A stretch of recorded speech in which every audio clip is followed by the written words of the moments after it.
মানু মানু তুই এসে গেছিস? আর জামাই কই? জামাইকে তো কোথাও দেখতে পাচ্ছি না। সে আসেনি, তার কাজ পড়ে গেছে, সে পরে আসবে বলেছে। কি জামাই আসেনি? আর তুই একা একা চলে এলি? নতুন নতুন বিয়ে হয়েছে, এটা জামাইকে সঙ্গে নিয়ে একসঙ্গে আসবে না, ও একা একা চলে এলো। মা এবার কি আমি একটু বসতে পারি? এই মানু তুই হাতে শাখা পরিনিস আর মাথায় সিঁদুরের ভাব কোথা? এই তো দেখো, দেখতে পাওনি? ওইটুখানি। আর তুমিও তো শাখা পারো না তার বেলায়।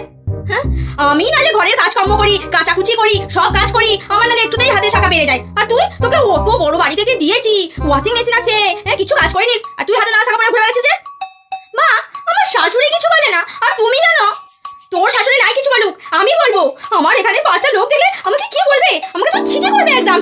এই তুই এবার থেকে এই চুড়িদার পরে একদম আসবি না। দেখ এবার থেকে আসতে হলে জামাইকে সঙ্গে নিয়ে শাড়ি পরে সিঁদুর শাখা সবকিছু পরে আসবি, তবেই আসবি, নালে তোকে আসতে হবে না, যা।